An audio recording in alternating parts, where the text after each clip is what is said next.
अस्सलाम वालेकुम स्टूडेंट्स। आज हम नेक्स्ट लेक्चर की तरफ बढ़ने जा रहे हैं जो कि सेकंड पोएम है लर्मोंटोव की, द फेमस रशियन जाइंट, जो literary giant I must say, कि जो एक बहुत बड़ा फिगर है, जिसकी पोइट्री को बहुत ज़्यादा अप्रिशिएट किया जाता है। तो जहाँ तक इस पोएम के टाइटल का ताल्लुक़ है, ये एक सवालिया निशान, वाई, क्यों, ऐसा क्यों है, की तरफ इशारा करता। Why there is a big question mark and we never ever expect such sort of a title of a poem, but it happened virtually with the poetry of Mikhail Yorovich Lermontov. इस poem को जब हम लोग interpret करते हैं तो इसको हम 3 एंगल से इंटरप्रेट कर सकते हैं। पहला, ये पोएट सेल्फ है, पोएट की अपनी ज़ात, यानी the inner poet, the inner man, जो कि पोएट के अंदर कहीं मौजूद है। दूसरे नंबर पर इसमें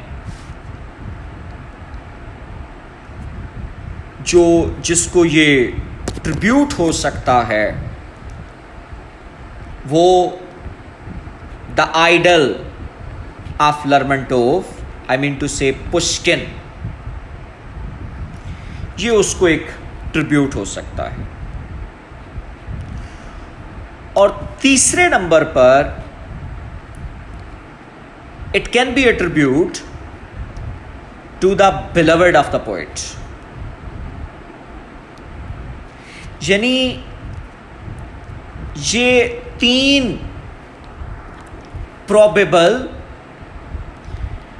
जो हैं वो इसके टारगेट्स हो सकते हैं, ये 3 एलिमेंट हो सकते हैं जिनको ये पोएम टारगेट की गई है। और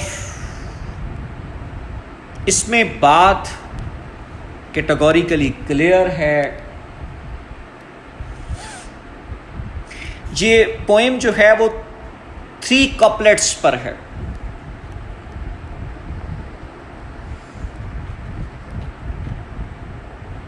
और तीनों जो कपलेट्स हैं वो रन इन लाइन हैं, सेम आइडिया को जो है वो प्रमोट करते हुए दिखाई देते हैं। अगर आप इस पोएम की इंटरप्रिटेशन की तरफ बढ़ते हैं तो वो कहता है आई एम सो सैड। तो लर्मोंटोव हो ही नहीं सकता अगर उसमें सैडनेस ना हो। सैडनेस का एलिमेंट नहीं है, वो लर्मोंटोव ही नहीं है। I am so sad because I worship you, कि मैं तुम्हारी पूजा करता हूं। आई ओन यू। अब जिस तरह की अटैचमेंट उसकी पुश्किन के साथ थी, तो naturally to worship Pushkin is one of the dominant element. इसमें कोई दो राय नहीं हो सकती। That you, I worship you, I know that you are flourishing youth। और अगर ये बात वो अपनी जात को कह रहा है, इनर सेल्फ को, तो वो उस सैड मूड को, उस बायरॉनिक मूड को कह रहा है जो उसके अंदर कहीं एग्जिस्ट करता है। आई worship you, I'm so sad because I worship you. I know that you're flourishing youth. You're flourishing, you're growing. यानी तुम्हारी जो उभरती हुई जवानी है will not be spared by the gossip's persecution. Gossip is in a chit chat. Persecution, it's oppression. कि जब तुम्हें गलत गलत इल्काबात से पुकारा जाएगा, जब तुम्हें गलत अंदाज से कहा जाएगा. I know, मैं जानता हूं, your flourishing youth, तुम्हारी जो उभरती हुई जवानी है, तुम्हारे जो उभरती हुई यूथ है, इसको लोगों के तानों और तिश्नों का सामना करना पड़ेगा. You will not be spared by the people. People will definitely raise finger on you. और ये ऐसा क्यों होता है? Because the environment is so suffocating. जो सूरत हाल है, जो इर्द गिर्द मौजूद है, वो इंतहाई बदतरीन है. पब्लिक लिबर्टीज नहीं है. तुमको ट्रेटर के खिताब से जाना जाएगा, पुष्किन. फिर इसी तर्ज के साथ अगर मतलब वो ब्लवर्ड को अगर ये टारगेट है, तो फिर मेरे साथ तुम्हारी उस अटैचमेंट को गलत जो है वो रंग दिया जाएगा. Will not be spared by the gossip's persecution. I know that you're flourishing youth. तुम्हारी जो उभरती हुई जवानी है. I worship you for every sunny day. Or a bit of illusion, you'll pay the fate with tears and your pine. के हर गुजरते दिन के साथ. और a bit of sweet illusion, तुम्हारे माइंड में क्या होंगे? Sweet illusion. एक तुमने अपने दिल में एक खाम ख्याली, खुश फहमी पाली होगी, illusion. एक तुमने अपने आप को, लेकिन क्या होगा कि तुम हर रोज जो है वो तुम्हें क्या भुगतना पड़ेगा? You'll pay the fate with tears. लेकिन हर रोज तुम्हें आंसू बहाने होंगे. क्यों? Because this world will not spare you. This love will not spare you with tears and your pine. तुम्हारी your pine, your yearning,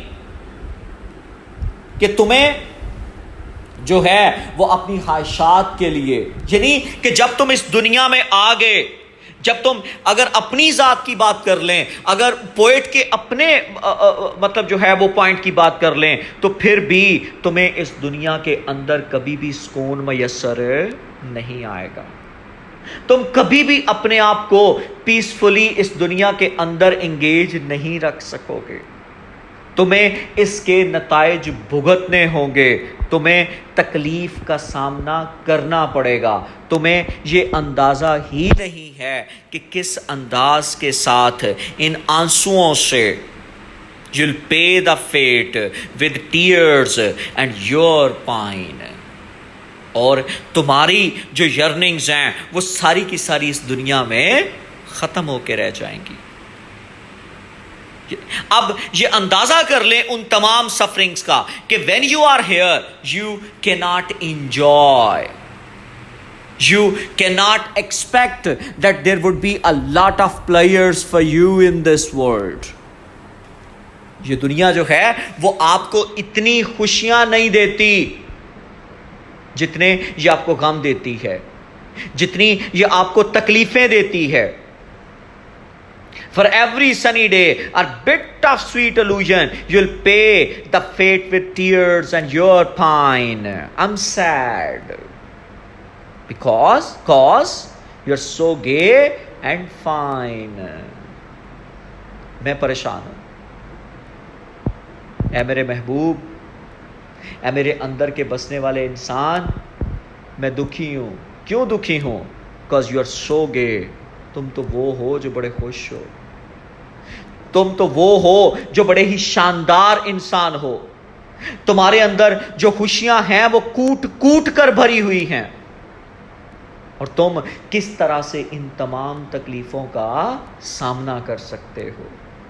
लेकिन ये तमाम तर तकलीफें जो हैं वो इनएविटेबल हैं। ये तमाम तर तकलीफें जो हैं वो पार्ट ऑफ लाइफ और पार्ट ऑफ गेम हैं। तुम कैसे इन तमाम ट्रबल से अपनी जान छुड़ा सकते हो? So you'll pay the fate with tears and your pine. I'm sad because you are so gay and fine. कि तुम बहुत खुश हो। तो इस पूरी पोएम में असल में अपने उस आइडियल की तरफ इशारा हो रहा है कि किस अंदाज से जो है ये दुनिया परसिक्यूट करती है, कैसे इस दुनिया के अंदर जो है वो लोगों को तकलीफों का सामना करना पड़ता है, कैसे लोग जो है वो परेशानियों के साथ जो है वो जी रहे होते हैं, कैसे हर रोज हमारे ख्वाब तोड़े जाते हैं, कैसे हर रोज हमारी जो ख्वाहिशात हैं उनका खून होता है, किस तरह से जो जवानी है वो हम लोग बर्बाद करके रख देते हैं, किस तरह से जो गॉसिप्स परसिक्यूशन है वो हमारे लिए बर्बादी का सबब बनती है। For every sunny day or bit of sweet illusion, you'll pay the fate with tears and your pine. और तुम्हारी तमाम तर yearning जो हैं वो खत्म होके रह जाएंगी। ये वो बिटर रियलिटीज हैं जो इन 6 लाइनों के अंदर जो है वो पोएट डिस्क्राइब करने की कोशिश कर रहा है। और ऐसा क्यों है? क्योंकि उसने अपनी तमाम तर जिंदगी में यही दुख देखे, इन्हीं दुखों के साथ वो रहा।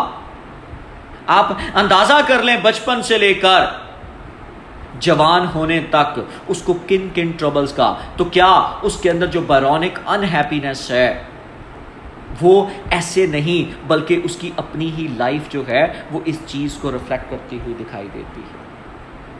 यही वजह है वो समझता है कि तुम इन तमाम तकलीफ़ों के साथ जी नहीं पाओ। Thank you very much.